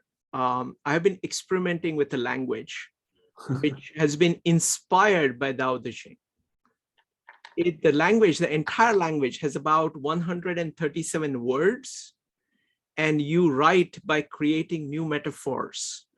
And I was trying to, just to try out what I could do with it, I was trying to translate the first verse of Tao Te Ching, the first 5 verses of Gospel of John, and 4 verses of Nyaneshwar giving summary of Bhagavad Gita. And I found that actually the translation in this very odd language of Tao Te Ching was the one that really worked well, because you're creating metaphors using concrete things. So just wanted to let you know that. Now, Srinka, I'd like to suggest you one thing. Okay. Yes. Are you familiar? Do you know somebody called Xuan Zhang? That's the Buddhism monk. Okay, who traveled from China, went to India on the bus. No. What? How do you say the name? Xunzang. Okay. I had the talk on the 2 weeks ago in the Okay. philosophy. Okay, that's the main character of the Journey to the West. Okay, he's the monk traveled to us. Okay, when he come back from India, get the Mahayana Sutra, and he started to do a lot of translation. So the emperor during that time, the Tang Dynasty, asked him to translate the Tao Te Ching from Chinese to Sanskrit. Okay, because he's an expert in Sanskrit.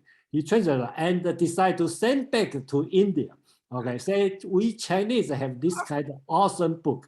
But Indian probably think like, I don't know, they deliver or not, but probably Indian think like, that's nothing, so totally lost. So you can have this mission, okay, to recreate.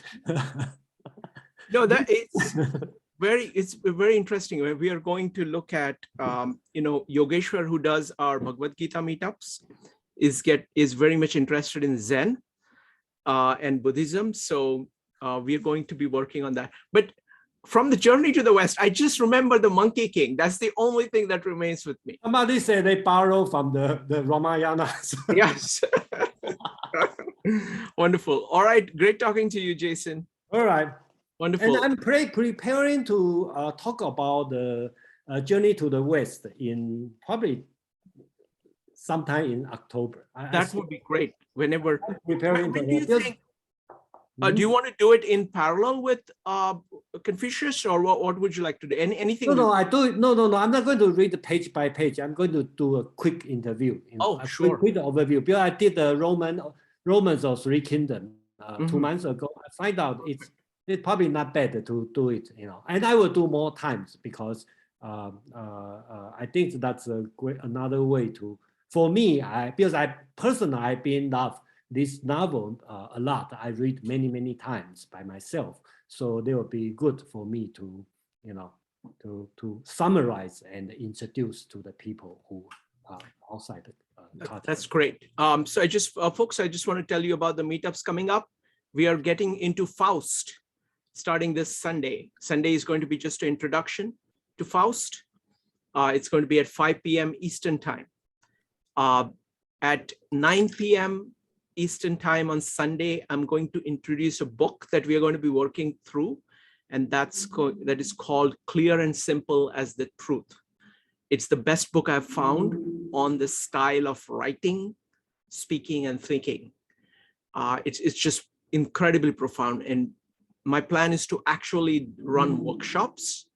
These are going to be unrecorded workshops, so we can practice this style, what is called the classic style, that was developed in 17th century France and is used by people like Mark Twain, Isaac Newton, Charles Darwin, and Thomas Jefferson in the Declaration of Independence. So if you are interested, please join to find out more. That's going to be Sunday at 9 p.m. All right. Thank you very much, everybody. I'm going to hand the meetup over back to Joe. Joe, thank you so much for running this. And thank you, Jason and Aman. Go ahead.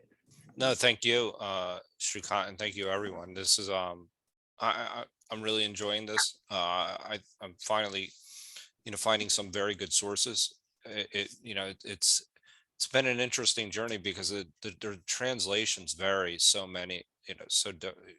There's so much variation in the translations. That's your journey to the East, Joe. Oh, it is. I'm actually I'm enjoying this. I am, it's and then kind of also understanding all the students has been a little bit of a challenge as well. There are quite a few, and then understanding the dynamics of the family. But I think the thing that we're really capturing here and that is the history of China, and the context of the times, and that to me is invaluable.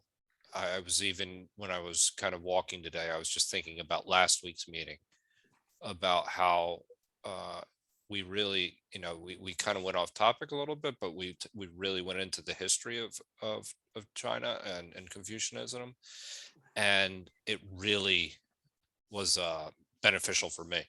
May I add something to it? Please. I think the point that you're making is very important. Really, you have to understand another culture, because these works or language kind of rides on the top of the culture. We're finding the same thing when we are going through Bhagavad Gita. Yeah. We have to keep going back to the culture, give the cultural context, the historical context in which you can understand this work and this language. So in that sense, it's 1 billion people in China, 1 billion people in India, and 1 billion people in the West. And if we understand each other a little bit better, yeah, I think it's going to be, I think all of us are going to gain a lot from it. And each of these cultures have so much to offer to the other.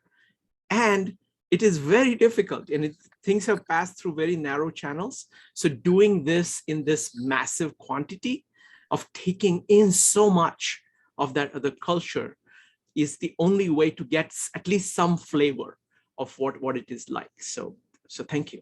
No, thank you. And I mean, and the fact that these have been recorded, and especially the Tao, we have access to going back over the Tao and listening to those, and as well as the Bhagavad Gita. I mean, that if once I think listening to them, once there's more time at some point to listen to these recordings a little bit more often, I think that'll actually be very, very helpful. But anyway, yeah, it's been wonderful. It's been wonderful. Thank you, everyone. Everybody else, have a good evening, unless Shrikant has anything else. Do you have anything? No, thanks. All right, thank you. See you next week. Thank you. Take Thanks, care. Jason. See you next week. Thanks, Jay.